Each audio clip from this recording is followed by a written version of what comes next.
നീ പോകരുത്. എന്നെ തൊട്ട് പോകരുത്. വിടല്ലേ, വിടാനാണ് പറഞ്ഞത്. നിന്നെ ഞാൻ വിടില്ല. എനിക്കിനി ജീവിക്കണ്ട. വിടോ.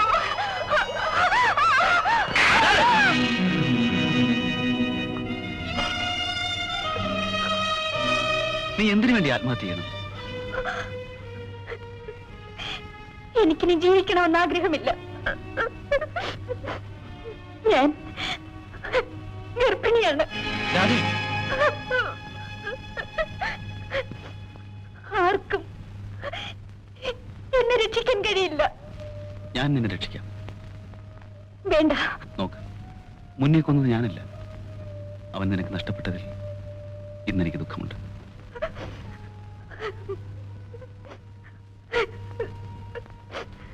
എല്ലാം പോയി. ഇനി ഞാൻ മാത്രം എന്തിനു ജീവിക്കണം? നീ മരിച്ചുകൂടാ.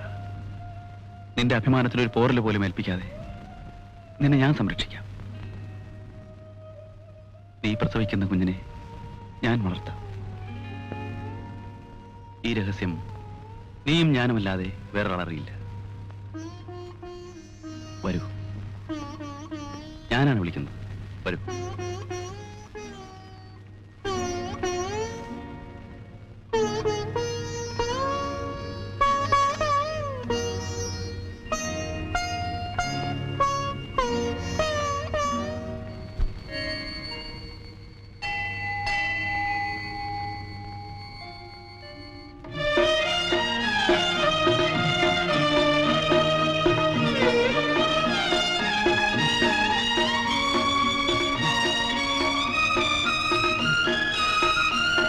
മോളെ, മുതലാളിയെ നമസ്കരിക്കും.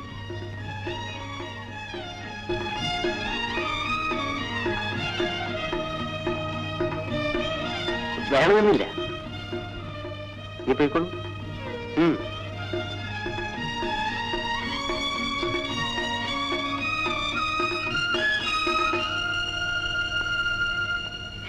എന്റെ മോൻ ചത്തിട്ട് 3 മാസമായില്ല.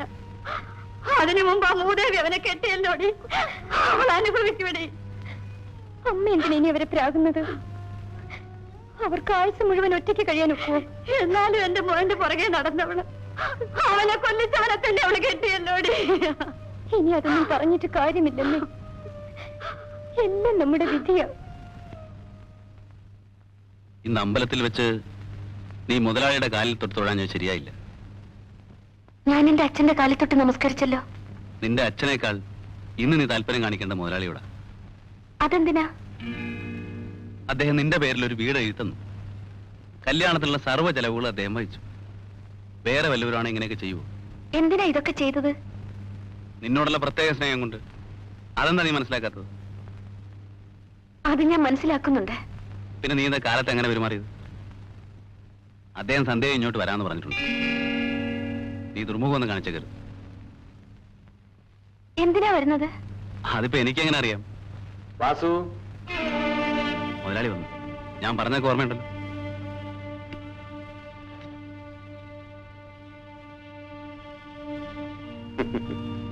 എങ്ങനെയിരിക്കുന്നു? ഞാൻ എല്ലാം അവളോട് പറഞ്ഞിട്ടുണ്ട്. ഇനി ഇടങ്ങേടൊന്നും കാണിക്കില്ല. അവൾക്കൊന്നും അറിഞ്ഞുകൂടാ. പൊട്ടിപ്പൺ. ആ, എല്ലാം ശരിയായിക്കോളും.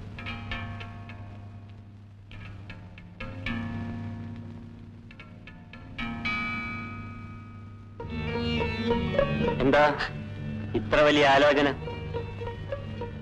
വാസു വിവരമെല്ലാം പറഞ്ഞിട്ടുണ്ടല്ലോ.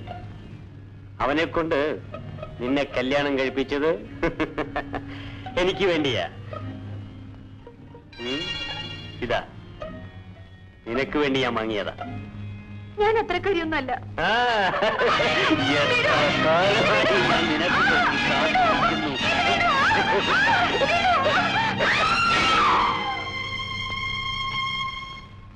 രാധേ, എന്താ എന്താ എന്ത് പറ്റി?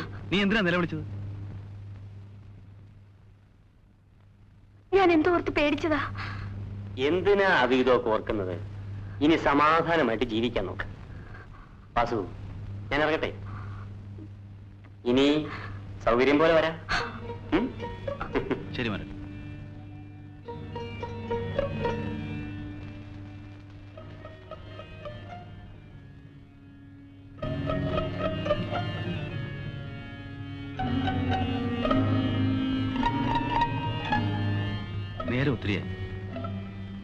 പോയി കിടന്നുറങ്ങി.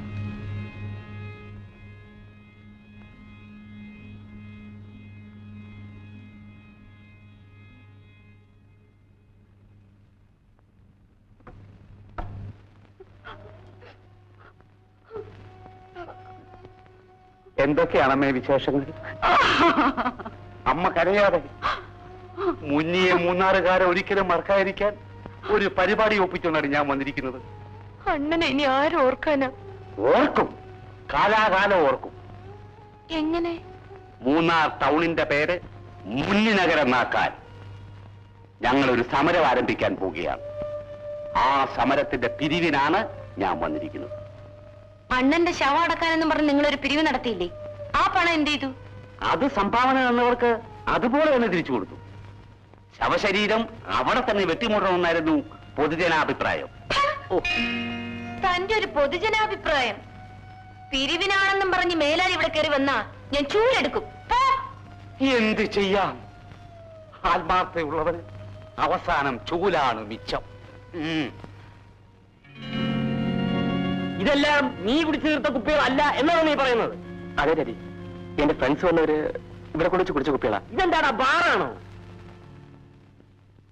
എന്റെ സഹോദരിയുടെ വീട്ടിലെ താമസം നിനക്കും നിന്റെ അമ്മയ്ക്കും ഇഷ്ടപ്പെട്ടില്ല. നിന്റെ അമ്മയുടെ നിർബന്ധപ്രകാരം നീ ഈ വീടെടുത്തു.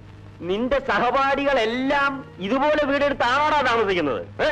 അത് സൗകര്യമായിട്ടിരുന്ന് പഠിക്കാൻ വേണ്ടിയാ. സൗകര്യം?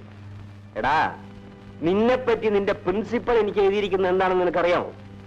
നീ പഠിക്കാൻ വന്നിരിക്കുന്നതല്ലെന്ന്. അയാളൊരു പഴഞ്ചന ഡാഡി.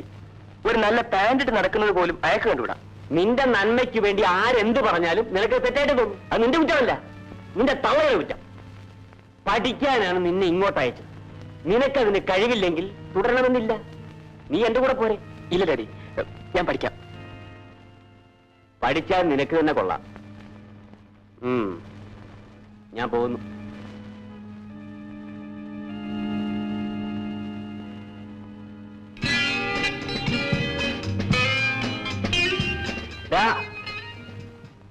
കിട്ടിയില്ല. ഇത് അവളുടെ അനിയത്തിയാ ഉഷ. ഏതായാലും കുറച്ച് മുമ്പേ വന്നിരുന്നെങ്കിൽ ആകെ കുഴപ്പമാണ്.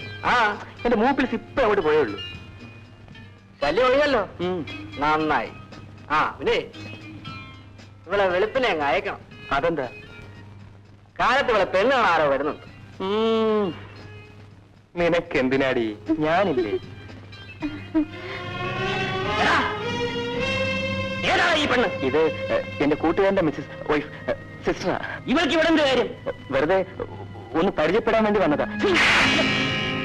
എടീ, ഓടി പുറത്ത്, ഓടി പുറത്ത്.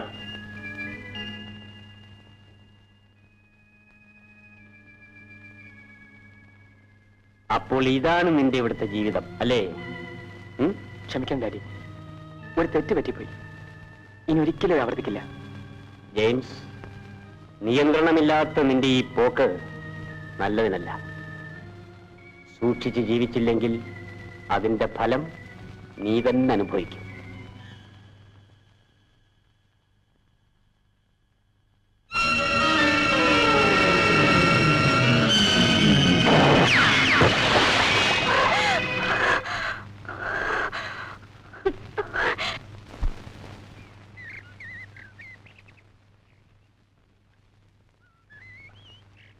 അയ്യോ മാലിയോ, നീ അങ്ങ് പഴുക്കാപ്പാക്ക് വവ്വാൽ കെട്ടി പോലെ ആയിപ്പോലോടി. നിനക്കിത് എന്നാ പറ്റി? ഒന്നും പറ്റിയില്ല. അത് കാണാ, ചേട്ടൻ ചത്തതിന്റെ ദുഃഖമായിരിക്കും. പോയവന് ഒരുപ്പോക്കും പോയി. നീ അവനെ പറ്റി ഓർത്ത് ശരീരം ചെയ്തിരിക്കരുത്. ആട്ടുംപാല് മേടിച്ചു കുടിക്കണം കേട്ടോ. കുടിച്ചോളാം.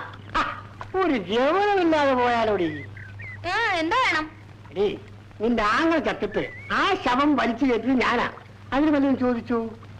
ഇല്ല. ആ കേസിൽ നിന്നെ അകത്താക്കാമായിരുന്നു. ആക്കിയോ? ഇല്ല. എന്തുകൊണ്ടാ? എന്തുകൊണ്ടാ? നിന്നുള്ള സ്നേഹം കൊണ്ട്. അതിനിപ്പോ ഞാനെന്ത് വേണം? ഒന്ന് എഴുതിക്കണം. എന്ന് വെച്ചാ? ഓ, ഒന്നും അറിയാത്ത പോലെ. ഞാനേ രാത്രി ലയത്തിന്റെ പുറകെ വന്ന് ചൂട് പഠിക്കാം. നീ ഇറങ്ങി വന്നേച്ചാ. അങ്ങനെ ഇതിന് മറുപടി പറയാൻ എനിക്കറിയാം. പക്ഷേ ഈ ഉടുപ്പിട്ടിരിക്കുന്നോണ്ട് ഞാനൊന്നും പറയുന്നില്ല. നാണമില്ലല്ലോ. എന്താ ശരിക്ക് കിട്ടിയോ? അതിനെ അവള് പറയുവാ ഞാൻ ഇന്ന് രാത്രി ലയത്തിച്ചുള്ളവന്ന് അതിനെത്തിരി പൊളിക്കും.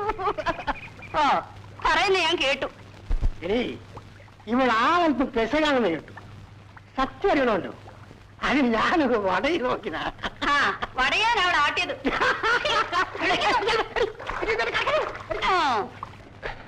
ഒരു അരവോട് താഴെയല്ലമ്മേ. പറ്റെത്രയെന്നറിയാവോ? 30 കഴിഞ്ഞ് തരാം. ആ എന്നാ 30 കഴിഞ്ഞിട്ട് കുടിച്ചാ മതി. ചെല്ലമ്മേ ഒരര ഇങ്ങെടുക്ക്. അകത്തോട്ടിരിക്കാം. എന്തിന് ഇനി ഇതൊന്നും രഹസ്യമായി വെച്ചോണ്ടിരിക്കേണ്ട കാര്യമില്ല.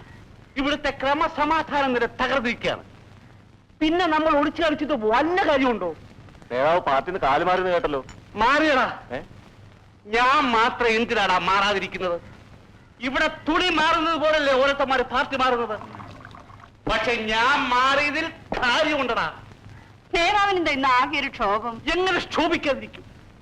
പോലീസുകാർ മുന്നിയെ വെടിവെച്ചു കൊന്ന് ആറ്റിലെറിഞ്ഞു. അത് ചോദിക്കാൻ ഇവിടെ ഒരു പട്ടിയെങ്കിലും ഉണ്ടോ? അത് നേരാ. ചട്ടമ്പിയാണെങ്കിലും മുന്നേ നല്ലവനായിരുന്നു. മുന്നിയെ വെടിവെച്ചു കൊന്ന സർക്കിൾ ഇൻസ്പെക്ടറെ മൂക്കൊണ്ട് റാവലപ്പിച്ചില്ലെങ്കിൽ എന്റെ പേര് പരിയാരം പത്തോസം എന്നല്ല. എടോ ഓ ഞാൻ ആരെ കൊണ്ട് റാവരിപ്പിക്കുന്ന പറഞ്ഞത്? അല്ല, സർക്കിൾ ഇൻസ്പെക്ടറുടെ പേര് നടപടി എടുക്കണമെന്ന് പറയുകയായിരുന്നു. താൻ എടുപ്പിക്കൂ. തന്റെ എല്ല് ഞാൻ ഊരിയെടുക്കും. ജയിലിൽ ചാടി ഓടിയ കൊലപ്പുള്ളിയെ പിന്നെ എന്തോ ചെയ്യണം? തൊട്ടുമുത്തണം. അല്ല, ഞാനൊരു അഭിപ്രായം പറഞ്ഞതേ ഉള്ളൂ. രാഷ്ട്രീയക്കാരുടെ ജോലി നോക്കിയാൽ മതി. പോലീസുകാരെ അവരുടെ കാര്യം നോക്കിക്കോളൂ. താൻ കുടിച്ച കാശ് കൊടുത്തിട്ട് ഇറങ്ങിപ്പോ. ഉണ്ടോന്നേ എന്നെ ആക്ഷേപിക്കരുത്. ഞാൻ വിചാരിച്ചാൽ എന്തെങ്കിലുമൊക്കെ നടക്കും. താൻ പോണോ നീർക്കോലി? താൻ എന്തോ ചെയ്യുന്ന മൂക്കി വലിച്ചു കേട്ടു. ഇന്നായല്ലമ്മേ പച്ച കഴിച്ചിട്ട് ബാക്കിക്കതാ എന്താ ഇത്? രസീത്. രസീതോ? അതെ, രക്തസാക്ഷിയായ മുന്നിയുടെ പൂർണ്ണകായ പ്രതിമ 3 നാൾ സ്ഥാപിക്കാൻ ഒരു പിരിവ് തുടങ്ങിയിട്ടുണ്ട്. അതിന്റെ സംഭാവന രസീതാണിത്. അത് തന്റെ കയ്യിൽ തന്നെ ഇരിക്കട്ടെ. കുടിച്ചതിന്റെ കാശ് കൊടുത്തിട്ട് ഇറങ്ങിപ്പോ. അല്ലെങ്കിൽ തന്റെ പൂർണ്ണകായ പ്രതിമ ഈ ചാരായ ഷാപ്പിന് മുന്നിൽ ഞാൻ സ്ഥാപിക്കും.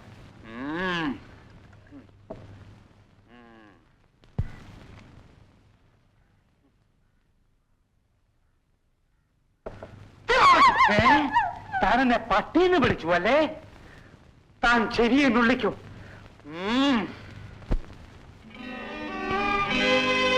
രഘു, ഈ വീടിന്റെ താക്കോൽ ഇന്ന് തന്നെ കൊടുത്തേക്കൂ. അപ്പോ നീ ഇനി പഠിക്കാൻ വരില്ല? നോ, മടുത്ത് രഘു. കഴിഞ്ഞാണില്ലാത്തൊരു കുതിരയെ പോലെ വളരെ ദൂരം ഞാൻ ഓടി. ഇനി വയ്യ. വീട്ടിൽ പോയാൽ നീ എന്ത് ചെയ്യും? എസ്റ്റേറ്റിന്റെ ചുമതല ഏറ്റെടുക്കണമെന്നാണ് അപ്പന്റെ ആഗ്രഹം. പക്ഷേ അതിന് കഴിയുമെന്ന് എനിക്ക് തോന്നുന്നില്ല. I am dead tired. ഇനി എന്നാ കാണുന്നത്? നീയുമായുള്ള ബന്ധം വിട്ടാൽ എനിക്ക് ജീവിക്കാൻ പറ്റില്ലടാ. ആ, അഡ്വാൻസ് കൊടുത്ത് പണം വാങ്ങി നീ എനിക്ക് LSD കൂടി അയച്ചു തരണം. ഇനിയെങ്കിലും നിർത്തിക്കൂടെ ജെയിംസ്? ഇംപോസിബിൾ. ജീവിതത്തിൽ ഇനി അത് ഒഴിവാക്കാൻ പറ്റില്ല. ആ, തീരുമാനം അറിയിക്കാം. മുടങ്ങാതെ നീ അയച്ചു തരണം. റെയിൽവേ സ്റ്റേഷനിൽ പോകാൻ ഓട്ടോറിക്ഷ വന്നു സാർ.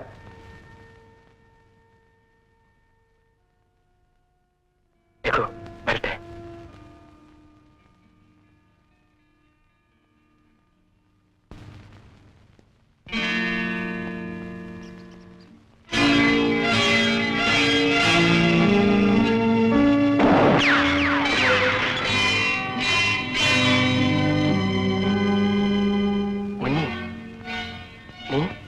ഞാൻ മരിച്ചിട്ടില്ല കൊച്ചുമുതലാളി. അന്ന് തോളിൽ വെടികൊണ്ട് വീണ എന്നെ ഒരു വള്ളക്കാരൻ രക്ഷിച്ചു. അയാളുടെ വീട്ടിൽ കൊണ്ടുപോയി. മുറിവ് കരിഞ്ഞ ശേഷം ഞാൻ അവിടെ നിന്ന് പോയി എവിടെയൊക്കെയോ അലഞ്ഞു. ഒടുവിൽ ഇവിടെ എത്തി. വെള്ളത്തിൽ പൊങ്ങിയ നിന്റെ ശവം അമ്മ തിരിച്ചറിഞ്ഞെന്ന് കേട്ടല്ലോ. അതിനെപ്പറ്റി എനിക്കൊന്നും അറിഞ്ഞുകൂടാ. ഞാൻ ഇന്നും പോലീസിനെ ഒളിച്ചു കഴിയുന്ന ഒരു കൊലപ്പുള്ളിയാണ്. സത്യം എന്താണെന്ന് കൊച്ചുമുതലാളിക്ക് അറിയാമല്ലോ. എന്നെ ഒറ്റിക്കൊടുക്കരുത്. ഇല്ല മുനി, ഞാൻ ഒരിക്കലും ചെയ്യില്ല. നേര് പറഞ്ഞാൽ നിന്റെ കുടുംബം തകർത്തത് ഞാനാണ്. എന്റെ അമ്മയും പെങ്ങളും എങ്ങനെ ജീവിക്കുന്നു എന്തോ. നീ ജീവിച്ചിരിക്കുന്ന വിവരം ഞാനവരെ അറിയിക്കട്ടെ? അത് പേടിക്കണ്ട, നിനക്ക് എന്നെ വിശ്വസിക്കാം. എങ്കിൽ ഞാൻ കുറച്ച് രൂപ കൂടി തന്നയക്കട്ടെ. അത് വീട്ടിൽ കൊടുക്കുമോ? കൊടുക്കാം. നിനക്കെന്റെ മേൽവിലാസം അറിയാമല്ലോ. വിവരങ്ങൾക്ക് നീ എന്റെ പേര് കത്തെഴുതണം. മറ്റാരും അറിയാതെ നിന്റെ കത്തുകൾ നിന്റെ വീട്ടിലെത്തിക്കാം. വളരെ ഉപകാരം. കയറട്ടെ.